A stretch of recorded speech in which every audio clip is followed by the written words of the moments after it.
Témoignage d'une ex qui a préféré garder l'anonymat, car elle redoute encore très fort ses représailles et a tout fait pour disparaître et être hors de la portée de ce monstre.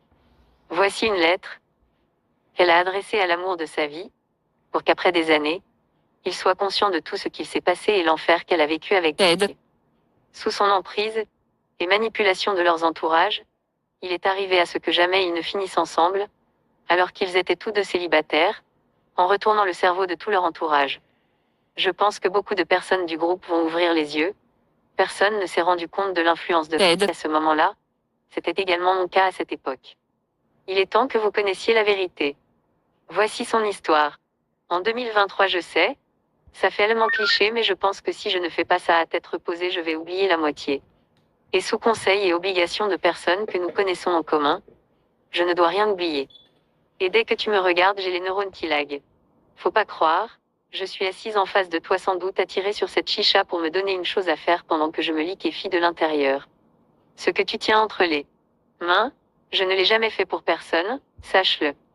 Tu me connais un minimum, je ne parle jamais de moi et encore moins de ce qui me touche. Mais là, je pense qu'il est temps que je te parle. Commençons par le début, j'espère que ça va pas te gonfler. Je fais au mieux. Comme tu le sais, j'ai vécu une histoire de 11 ans avec un homme qui m'a frappé et démoli mentalement. J'étais jeune et bête et je le suivais. Les yeux fermés, je pensais que je pourrais tenir malgré les mises en garde de ma famille. J'ai fini par le quitter et prendre ma maison. C'est à ce moment-là que j'ai connu. Ted. Sur une appli de rencontre un peu à la con. Il me paraissait sympa et plus équilibré. On a donc décidé d'entamer une relation. Je ne vais pas dire que j'étais mal, non. Il prenait soin de moi et me comblait ce manque que j'avais au fond du cœur. Ce qui m'a paru plutôt bizarre avec le recul, c'est que d'emblée il me parlait de la relation qu'il avait eue avec ses ex.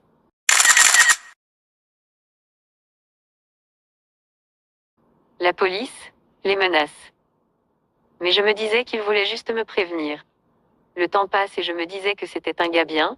Il voulait que je passe tout mon temps libre avec lui chez lui, et me parlait de déménager là.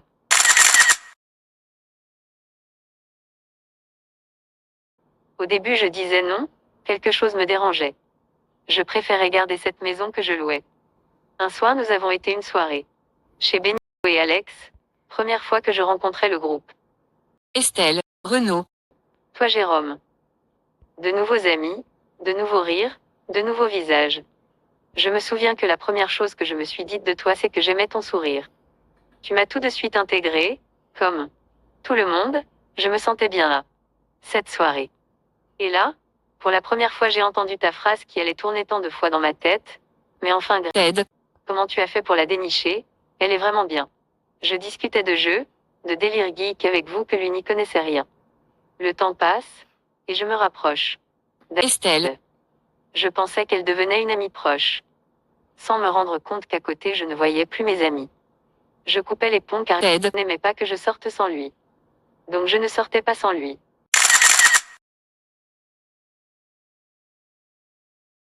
Un soir, on est allé manger chez Kiki et Steph et quand je suis restée avec elle, elle m'a dit, méfie-toi de Ted. Vraiment.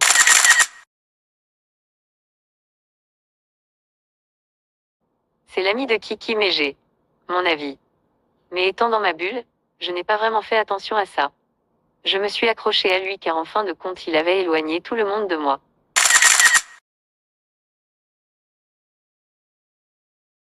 Quand j'ai quitté mon poste chez Bipost, j'ai eu une offre pour du téléwork pour Proximus.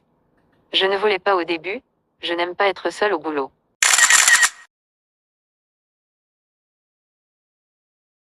Mais il m'a dit de prendre le poste et que comme ça je pourrais rester au calme à la maison.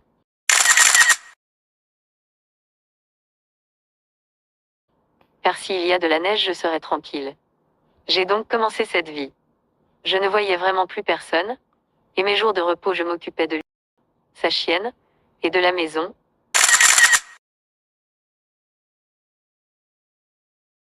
Et quand il rentrait, il devait avoir son souper prêt, ses affaires de laver pour le lendemain.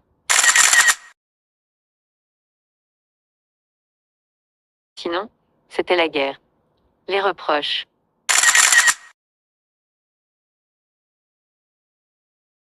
Et tu sais, quand tu tentes de te reconstruire même si j'ai un bon caractère, la moindre chose faisait que je perdais confiance en moi. Et je pleurais dans la chambre, seule.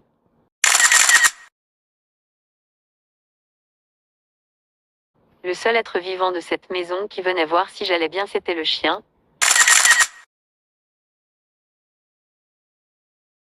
sur qui il hurlait en permanence. Je ne sais pas si tu te souviens que soi-disant, quand elle allait dans le salon, elle mordait. Elle mordait, oui, Ted, car il était méchant avec elle, alors que devant les autres c'était son bébé.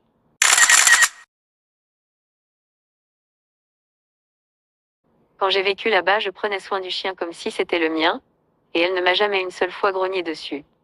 Elle m'écoutait parfaitement et ça le rendait fou. J'ai perdu totalement contact avec mes amis et mes collègues.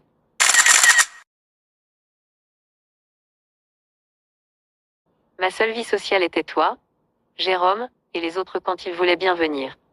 Pourquoi tu crois que j'étais si contente d'aller fumer une chicha?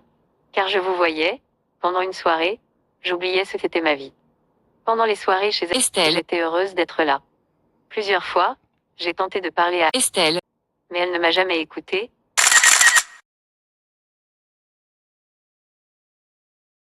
Jamais elle n'a pris le temps de se dire qu'il n'était sans doute pas comme il le disait.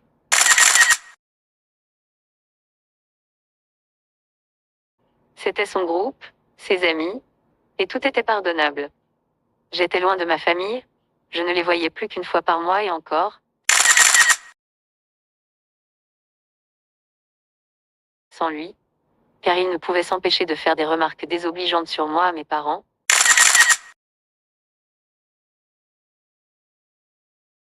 Ce qui avait le don de les énerver au plus haut point. Un jour, ma cousine lui a même dit de la fermer, car il abusait encore, et moi je me taisais, tête baissée, ne voulant qu'une chose, rentrer pour éviter ça à ma famille.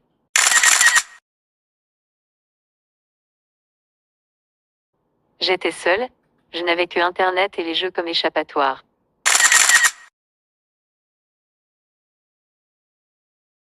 J'ai administré un serveur de streaming d'animés et mangas, et un chat, Chatango, que je t'avais montré à l'époque qui ressemblait à Messenger.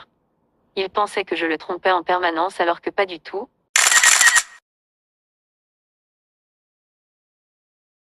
Je ne faisais qu'héberger des vidéos. Et quand j'en parlais avec vous, il détestait ça car on avait les mêmes centres d'intérêt.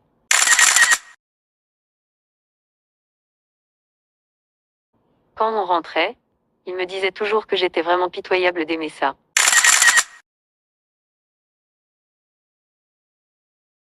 Mais je n'avais plus que ça, car à longueur de temps, il me disait ce sont mes amis, pas moi. Donc au final, j'étais seule.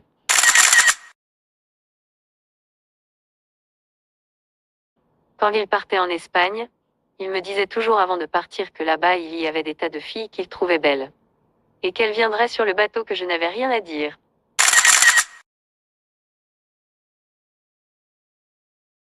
Mais je manquais de confiance en moi, donc je pétais des plombs quand il était là-bas.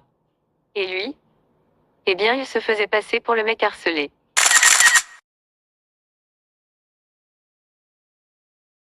J'ai eu des tas de fois au Estelle, téléphone qui me disaient de le laisser vivre. Mais elle ne savait pas que derrière il me disait tout ça.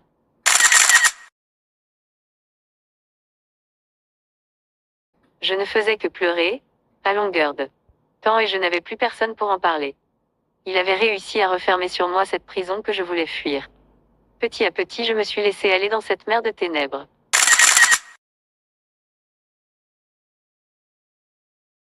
Je n'avais plus envie de rien, je le laissais décider pour moi. Me dicter la conduite à avoir pour être dans les normes.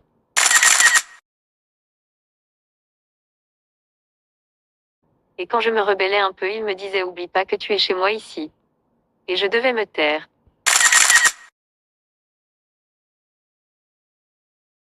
Son ami Manuel, qui était sorti avec ça, son ex, avait assisté à ça. Une fois, il m'avait dit, tu veux que je te dépose quelque part, ne reste pas ici. Mais j'ai eu peur.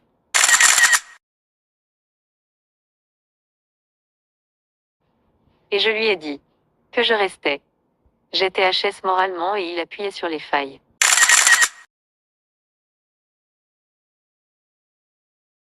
Quand nous sommes partis en République dominicaine, j'étais bien. J'étais avec le groupe. Je me sentais bien loin de ma prison. Et il devait faire bonne figure devant les gens, donc j'avais du répit.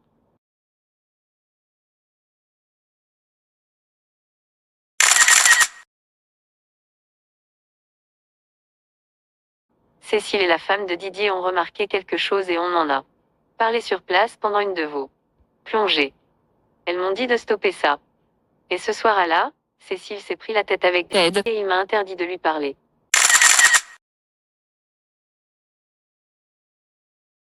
Je me contentais donc de sourire.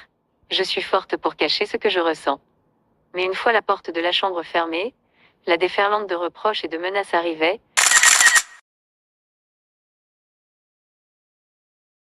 Et ensuite je devais écarter les jambes en bonne copine.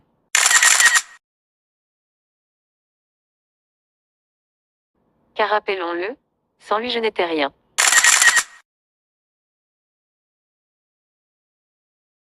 Je trouvais mignon le couple que tu avais avec Aurore. Et je me disais en permanence qu'elle avait beaucoup de chance de t'avoir. Tu ne te doutais juste de rien de ce qu'il se passait à côté de toi. Une fois revenu, il en fait repris de plus belle. Je bossais, je payais ses factures. Je ne comprenais pas où partait son argent car je payais tout.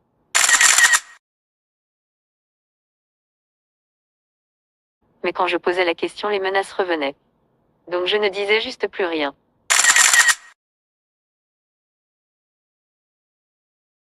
On vous voyait moi aussi car ils se disputaient toujours pour une raison ou l'autre, et je ne pouvais du coup plus vous voir non plus.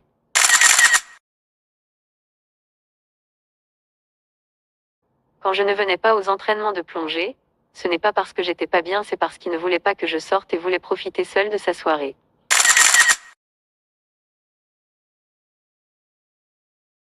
Alors je restais à la maison. On se voyait par moments, et j'avais l'impression que tu te rendais compte des choses mais tu ne disais rien. Je me disais moi que tu étais l'ami de Ted. que je n'avais rien à dire.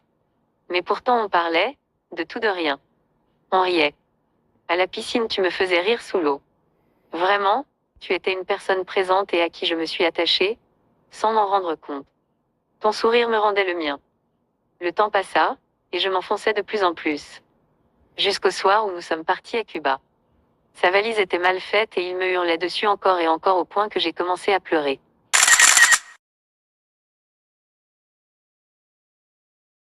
Sa mère qui était là pour garder le chien était de son côté en me disant que je n'étais pas une bonne copine et que je devrais faire des efforts.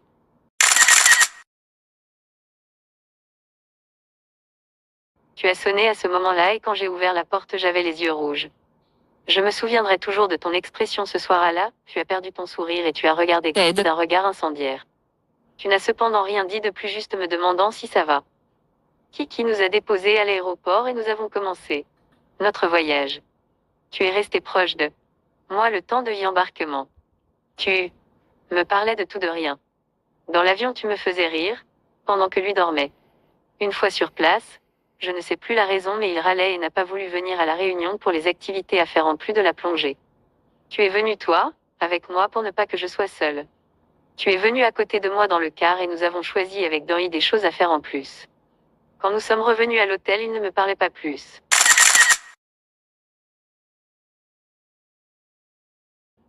J'étais à nouveau seule, et loin de chez moi. Mais cette année-là, la femme de Didier est venue souvent près de moi. Elle ne comprenait pas que je continue cette relation. Et une fois, Ted. elle nous a entendus et lui a dit de se mêler de ses affaires.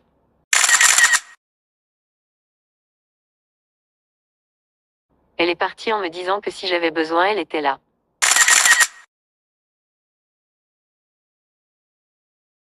Pendant ses vacances, je me suis déconnectée de lui. Je voulais souffler et me reposer. Et tu étais là. Chaque fois que je sombrais dans le stress, ta voix me faisait revenir. Chaque fois que j'avais envie de rester dans ma chambre, tu me forçais à profiter. Sous l'eau, le calme, la magie. Mais tu sais, les crevettes c'est mignon.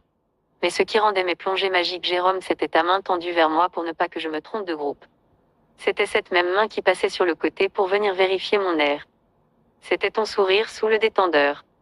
C'était tes grimaces quand tu passais devant moi. C'était ton ça va? C'était génial, non? À la sortie. La plongée c'est superbe.